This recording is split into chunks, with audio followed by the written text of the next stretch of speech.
The Biden administration has permitted waivers on sanctions that benefit Iran, leading to billions in funds, including unsanctioned oil sales. This allows the Iranian government to continue funding its drone factories and proxy groups. Jonathan Schanzer, Senior Vice President for Research at the Foundation for Defense of Democracy's FDD, explained that when this money is released, it goes into general funds, which can be used in various ways. If the sanctions relief is used to fund their general budget, it ultimately benefits the army as they partake in that regular budget. Schanzer noted that the News Digital that the Biden administration has not lifted a single sanction on Iran. Rather, we continue to increase pressure. The spokesperson insisted that the U.S. sanctions, in combination with Iran's economy and regime mismanagement, have brought the country's currency to the lowest it has ever been against the U.S. Iterated that the sanctions waiver, allowing Iraq to buy electricity from Iran, has been renewed 21 times since the Trump administration first issued the waiver in 2018. The spokesperson insisted that any notion that money goes to Iran due to the waivers is false and misleading. A Fox News Digital determined that Iran has received between $16 billion and $20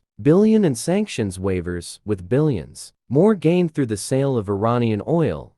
This includes a $10 billion sanctions waiver, so Iraq can trade to obtain electricity from Iran. A $6 billion sanctions waiver agreed for South Korea to transfer money in exchange for the release of 5 Americans, and $3 billion gained through the sale of petrochemicals to dodge a Trump-era sanction. The U.S. State Department in March came under fire for resuming a sanctions waiver, which had been renewed since the Trump administration first issued the waiver in 2018. That waiver particularly allowed for the transfer of funds between Iran and Iraq so that Iraq, which remains a U.S. ally, could continue to use electricity imported from Iran. Schanzer countered the administration's argument by noting that, as soon as money hits the system, it is going to be diverted or used in a cynical way. He added that, when humanitarian aid gets into the country through third-party vendors, it is often resold to the civilian population, effectively laundering the assistance into money. The New York Times in February published the results of an investigation that determined Iran had managed to sell oil worth billions of dollars, thanks to a significant gap in U.S. oversight.